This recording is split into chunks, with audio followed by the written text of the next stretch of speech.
नमस्कार बच्चों, कैसे हैं आप लोग। मुझे पूरा विश्वास है कि आप लोग बहुत बढ़िया होंगे। तो आइए, मैं रोहित कुमार मौर्य आप सभी के आपके favourite YouTube channel genuine classes में स्वागत करता हूं। तो दोस्तों, कल की वीडियो में मैंने आपको बताने का प्रयास किया कि रदरफोर्ड के अल्फ़ा मॉडल के बारे में। लेकिन दोस्तों, वास्तव में रदरफोर्ड का अल्फ़ा मॉडल 100% सफल नहीं हो पाया, उसमें कुछ कमियां थी। सबसे पहली कमी ये थी कि जब भी परमाणु नाभिक के इलेक्ट्रॉन नाभिक के चारों ओर चक्कर लगाता है तो वो कुछ देर के बाद अपनी एनर्जी को रिलीज कर देता है। उनके अकॉर्डिंग ये था, जब वो नाभिक में जाता है तो प्लस और माइनस मिलके नाभिक का अस्तित्व समाप्त हो जाना चाहिए। ये इनकी कमी थी। दूसरी चीज़ कि जब वो परमाणु स्पेक्ट्रम कर रहा है तो स्पेक्ट्रम किस प्रकार का कर रहा है ये बताने में रदरफोर्ड स्पष्ट रूप से नहीं कर पाए, तो इसलिए रदरफोर्ड की थ्योरी को फेल किया गया।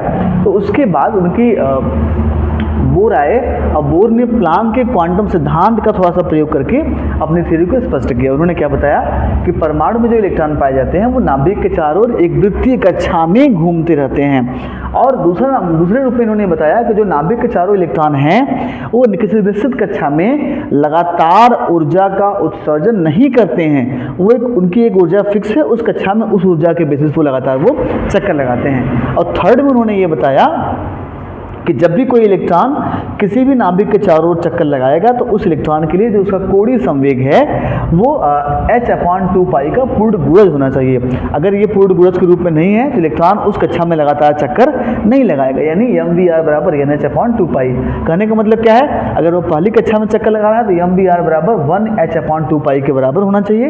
दूसरी कक्षा में चक्कर लगा रहा है तो mvr बराबर 2h/2π। इस प्रकार से जिस कक्षा की बात करेंगे उतना h/2π के बराबर होगा, क्योंकि m क्या है, वो क्वांटम संख्या। और जब भी इलेक्ट्रॉन किसी लोअर एनर्जी लेवल से हायर एनर्जी लेवल में जाने का प्रयास करेगा तो वो ऊर्जा को एक्सेप्ट करेगा, अवशोषित करेगा, और जब वो हायर से लोअर में आएगा तो ऊर्जा को बाहर निकालेगा। तो कितने फ्रिक्वेंसी की ऊर्जा को एक्सेप्ट करेगा वो बाहर निकालेगा, उसके लिए उन्होंने फॉर्मूला दिया।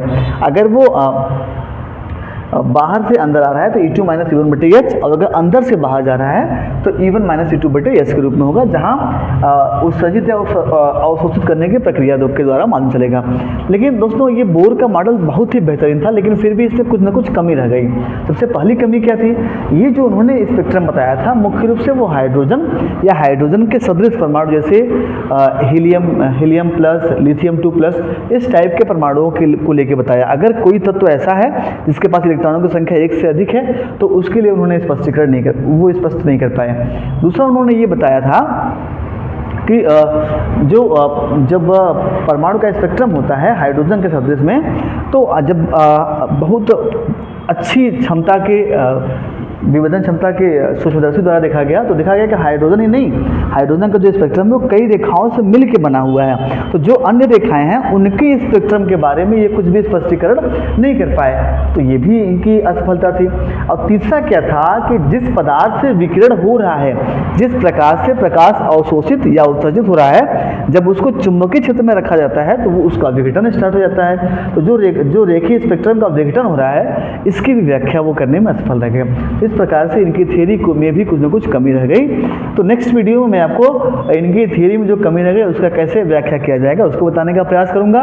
मुझे पूरा भरोसा है कि ये जो थॉमसन का परमाणु मॉडल या प्रथम परमाणु मॉडल है ये भी आपको समझ में आ गया होगा। रदरफोर्ड की पहले थॉमसन का परमाणु मॉडल आया था, फिर रदरफोर्ड ने अपना एक्सपेरिमेंट किया, उनकी कमी को इन्होंने वेरीफाई किया, लेकिन इनकी कमी को भी कोई और करेगा, उसको मैं आपको नेक्स्ट वीडियो में बताने का प्रयास करूंगा दोस्तों। तो लगातार दोस्तों अपने इस favourite YouTube channel genuine classes में बने रहने के लिए आपका बहुत बहुत आभार। और लगातार मैं दिख रहा हूँ कि बच्चों का जो कमेंट आ रहा है कि सर ये टॉपिक यूपी बोर्ड में कई बार पूछा गया है, ये टॉपिक CUT के एग्जाम में कई बार पूछा गया है और आपके माध्यम से लगातार क्लियर होता जा रहा है। तो मैं बच्चों का आभार चाहूँगा कि जो आपके व्यू आते हैं कि सर इस टॉपिक को बताएं, मैं उसी टॉपिक को बताने का प्रयास करता हूँ। हाँ दोस्तों, लेकिन लगातार आप हमारे पूरे वीडियो को वॉच करें ताकि जो आपकी बेसिक से बेसिक समस्या है वो परमानेंटली आपके माध्यम से, हमारे माध्यम से दूर हो सके, इसलिए लगातार वीडियो को पूरा वॉच करें। धन्यवाद। अगर आपको वीडियो अच्छा लगता हो तो अपने दोस्तों को, अपने मित्रों को, अपने साथियों को जरूर बताएं। धन्यवाद। आपका दिन मंगलमय हो।